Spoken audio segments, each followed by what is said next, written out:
My name is Paige Mercer, and I was 25 the night my parents took me to dinner to tell me I was adopted. My mother smiled when she said they'd only kept me for the benefits, and that now I wasn't useful to them anymore. My father slid the paperwork across the tablecloth. They had already filed to cut me out of everything. I didn't cry. I didn't say a single word for almost a minute. But here's what neither of them knew. 6 months before that dinner, I'd found my birth family, and that night I had seated them 3 tables behind my mother's chair. She just hadn't turned around yet. What happened when she finally did is the reason I'm sitting here, 6 years later, telling you any of this.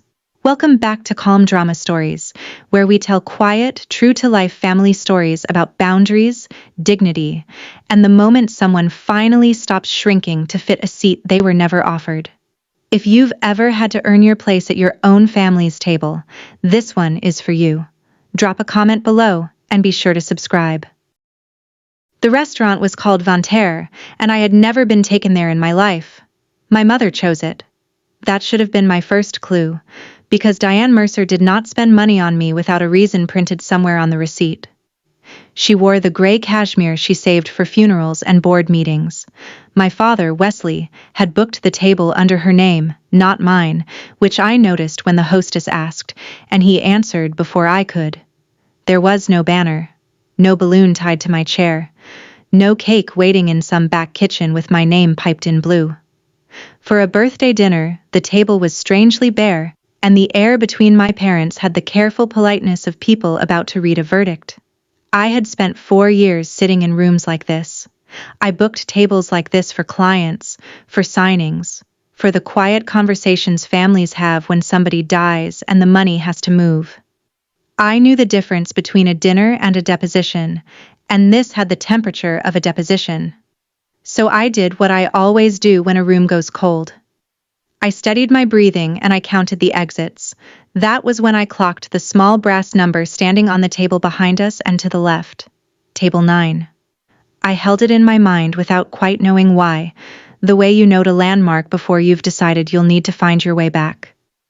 I set my own thing down beside my water glass, a thin manila folder, plain and unremarkable. My mother glanced at it and assumed, I think, that it was a resume, or maybe a card. She had no idea what I'd put inside it. You have to understand what birthdays were in our house to understand why I wasn't surprised. When I was small, my birthday was 1 candle. Not 1 candle as a tradition, the way some families do a single tall number. 1 candle, pressed into a grocery store cupcake my mother bought on the way home and never bothered to refrigerate. I'd watch it sweat on the counter while she took a call. Meanwhile, 3 weeks later, my cousin Brett got a rented bounce house and a caterer with little quiches on silver trays, because Brett was my Aunt Renee's son, and Brett was blood. I remember asking, the year I turned 8, if I could have a party too. My aunt was over, drinking my mother's wine, and she answered for her. We can only do 1 nice thing a month, honey. She said it kindly. That was the part that taught me the most. How kind people can sound while they're explaining your size to you. So I learned the math. 1 cupcake costs less than a party. A child who asks for less is cheaper than a child who asks for the same. By the time I was 9, I had stopped asking for cake, because I could see it made the arithmetic easier for everyone at the table, and being easy felt like the only currency I had. I didn't tell myself it was sad. I told myself it was efficient. That's the thing about growing up useful. You don't notice you've been priced until somebody reads the number out loud. And across that white tablecloth at Vanterre, 25 years old, I could feel my mother getting ready to read it. I left that house the week I turned 18, with 2 duffel bags and a community college acceptance I'd filled out myself.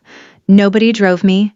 I worked nights at a pharmacy counter and took classes in the morning, then transferred to the state school and finished a paralegal program while waiting tables on weekends. I paid for all of it. I want to be clear about that. Not because it makes me special, but because it matters for what came later. Nobody handed me a thing. By 25, I was a paralegal at a trusts and estates firm downtown, and I was good at it. I spent my days inside other people's wealth, organizing what happens to a person's life after they can't hold on to it anymore. I drafted the boring pages that decide everything: beneficiary designations, distribution schedules, the quiet language that controls who eats and who doesn't, long after the funeral flowers wilt. I could read a trust the way some people read a face, and the joke of my life, the one I didn't laugh at for years, was this: I could set a perfect boundary for a total stranger. I could tell a grieving widow exactly what she was owed and exactly what she wasn't. But I could not, for the life of me, ask my own family to want me. The only person I ever called was my grandmother. Every Sunday, 4 o'clock, like clockwork, all through college and after. Nana Ruth. She was the one Mercer who answered the phone like she'd been waiting for it to ring, and it was something Nana once said to me that turned out to be the hinge the whole night swung on. Nana Ruth Mercer was my father's mother, and she was the only adult in that family who ever made me feel like a person instead of a line item. She had opinions about everything and apologies for nothing. When I was 12 and crying in her kitchen because Brett had told me I wasn't a real Mercer, she put down her dish towel, took my chin in her hand, and said the sentence I carried for the next 13 years. You were chosen, sweetheart, not collected. Then she made me a grilled cheese and let me stay up too late. Nana died when I was 23. 2 years before that dinner, I gave the only eulogy that mentioned her by who she was instead of what she left behind. And within a month of the funeral, my parents quietly moved out of their cramped split level and into the larger house on Linden Road, the one that had been in the family for a long time, the one connected to Nana's name in ways I understood better than they realized. I didn't think much of it then. I was grieving. But there was a thing Nana said to me on one of our last Sundays, her voice thin over the phone, that I filed away without understanding. I made sure, she told me, that you'll never have to ask anyone for your own life. I thought she meant it as encouragement, a grandmother telling a granddaughter to be strong. It would be 6 months before that dinner, going through county records for an entirely different reason, that I'd learned she had meant it literally, in writing, and notarized. The year before I turned 25, my family started getting quiet around me, and not the comfortable kind. Texts that used to come back in an hour took 3 days. My mother stopped looping me into the holiday planning chain, then acted surprised when I showed up to Thanksgiving without a side dish nobody had asked me to bring. My Aunt Renee, meanwhile, got louder. She'd started using a word in the family group chat that she'd never bothered with before. Blood. As in, this is a blood-only weekend at the lake. As in, the cabin sleeps 8, and we want to keep it to blood this year. You understand? I did understand. I understood perfectly. I just didn't have the documents yet to know why the temperature had dropped so suddenly, all at once, in the same season. People don't usually turn cold on a schedule. Families drift, sure, but this wasn't drift. This was coordinated, and the analyst part of my brain kept flagging it. The way you notice 3 unrelated invoices arrive on the same Tuesday and realize they aren't unrelated at all. So when my phone lit up one evening in March with my mother's name and a voice 3 degrees warmer than it had been in a year, I didn't feel flattered. I felt the small, cold click of a lock turning somewhere I couldn't see. Honey, she said, and she only called me honey when she wanted something. We'd like to take you out, to celebrate 25 properly, the way we never quite managed. And every instinct I'd built in 4 years of reading other people's bad news told me the same thing. This is too neat. Here is what most people get wrong about my mother. They think the cruelty is loud. It isn't. The cruelty is the planning. The cruelty is a woman who never once managed a birthday cake suddenly reserving a corner table at Vontaire and calling it celebrating you properly. When Diane gets generous, it's because a spreadsheet somewhere has told her the generosity will pay for itself. I'd watched it my whole life. I'd just never been the line item before. So I said yes, sweetly, the way she'd taught me. And then I hung up the phone, and I sat at my kitchen table for a long time, doing what I do. I thought about timelines. I thought about the house on Linden Road. I thought about the word blood showing up in the group chat exactly now, exactly this season, and about a sentence my grandmother had said to me before she died.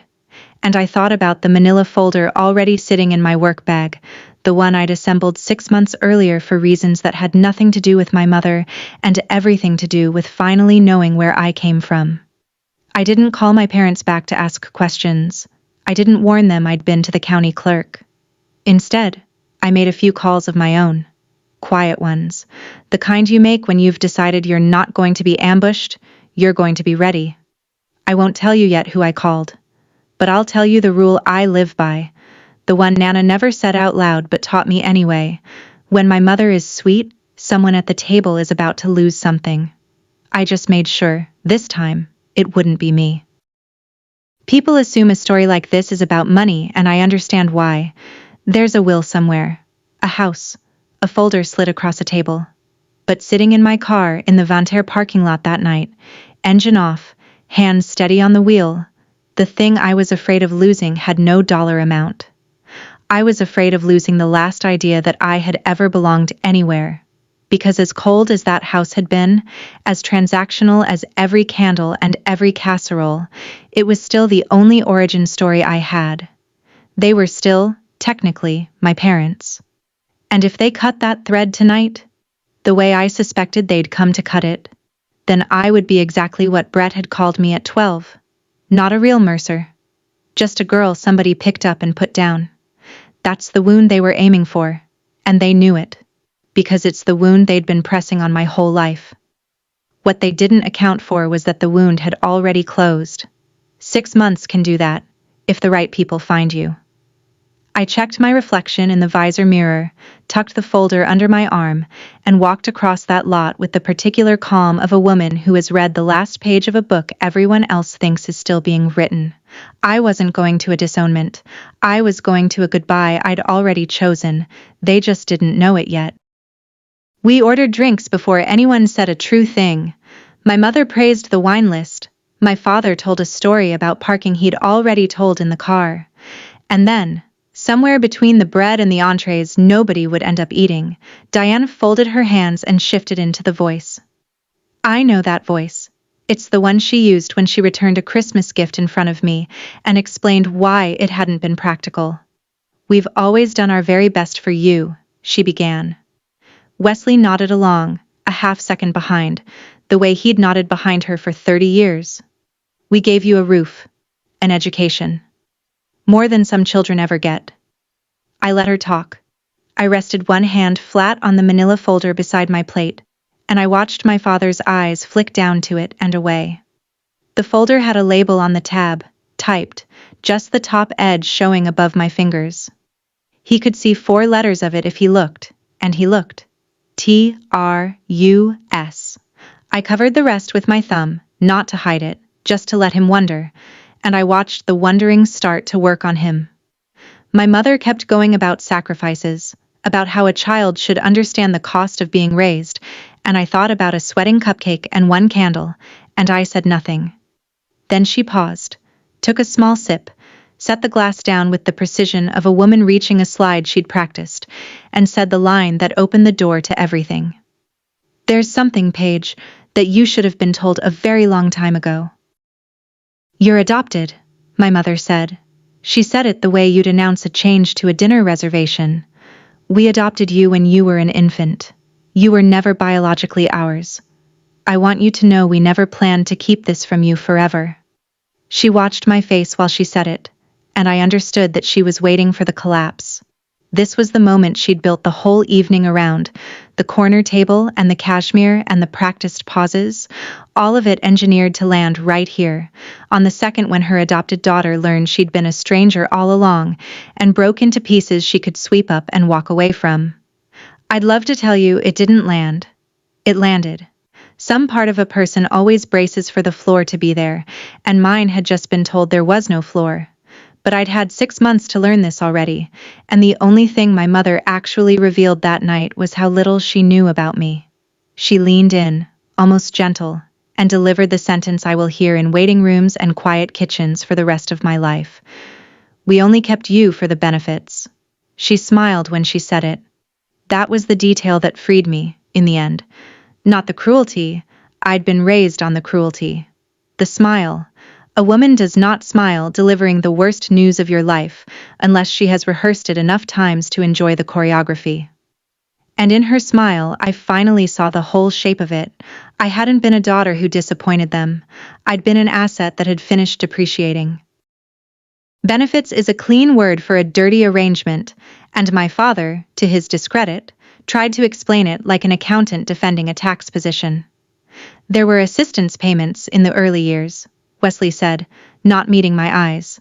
The adoption came with a small monthly subsidy when you were little, but that ran out a long time ago, when you were still in grade school. There were tax considerations after that.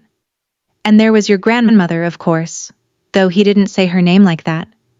He said Nana had certain expectations about family, that adopting you had helped them meet those expectations, and that meeting them had turned out to be, in his careful accountant's word, worthwhile for a good many years. I sat very still and let the arithmetic of my childhood rearrange itself into its true equation. The one cupcake. The hand-me-downs from Brett that came with the tags from Renee's returns still on them. The way the heat got turned down in my room first. They hadn't been poor. They'd been pocketing the difference between what a child costs and what a child generates. And I had been the generator. We invested in you, Wesley said, as if that settled it. As if a child were a rental property with a depreciation curve. And then my mother, impatient with his bookkeeping, cut to the line underneath all the others, the one the whole evening had been built to deliver. The subsidy's been gone since you were a child, Paige, and what came after it ends today. You're 25 now. There's simply nothing further that keeping you up does for us. She said it almost regretfully, the way you'd note that a coupon had expired. Now you're not useful. 2 sentences, and they'd reduced a quarter-century of being their daughter to a line that had stopped producing income. I reached for my water. My hand did not shake. I noticed that it didn't, and I filed it away as a small, surprising gift. Then my father did the thing he'd come to do. He reached into the leather portfolio he'd brought, the one I'd assumed held a birthday card, and slid a thin sheaf of papers across the tablecloth until it touched my plate. We've already filed, he said, to formalize things. You won't be in the will. You won't be a beneficiary on anything of ours. We wanted to do this cleanly, in person, so there'd be no confusion later. He'd rehearsed cleanly. I could hear the lawyer who'd coached him in it. And here is the part I have never been able to make my family understand. The part that turned the whole night for me without my saying a word. I read the caption on the first page in about 4 seconds, the way I'd read 1,000 of them, and I saw immediately what they had done. They had filed against the wrong instrument.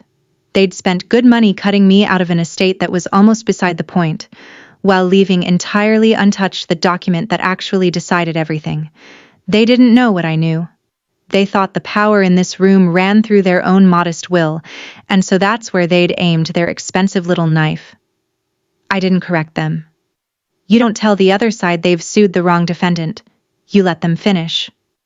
So I slid the papers an inch back toward the center of the table, neither accepting nor refusing, and I let them keep believing they'd won. Across the table, my Aunt Renee's voice arrived on speakerphone from my mother's purse because of course Renee was listening, because Renee had been the architect of half of this. Blood looks after blood, Paige, she said, warm as a knife in soup. You've always understood that. I didn't cry. I want to be honest that part of me had expected to, that some 12-year-old still living in my chest had been braced for this exact table since the night Brett told her she wasn't real.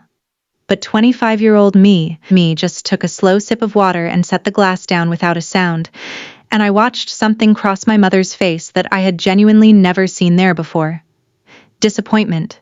Not at me. At the performance. She'd written this scene with a sobbing girl in the lead, and the girl wasn't sobbing, and it was ruining her ending. Aren't you going to say anything? She asked, and there was an edge in it now. The brittleness of a woman whose script has gone off the rails. I considered the question. I considered everything I could have said, the whole flood of it, 25 years backed up behind one small dam. And then she made the mistake people like her always make. She filled the silence by reaching for the line that had worked the first time, expecting it to work again. "We only kept you for the benefits," she repeated, slower this time, leaning on each word, trying to draw blood she could see. But a sentence loses its teeth the second time you hear it from the same mouth. The first time, it had been a revelation. The second time, it was just a confession, and not about me. It told me everything about her, and nothing about my worth. I set my napkin in my lap, smoothed it once, and let her watch me not.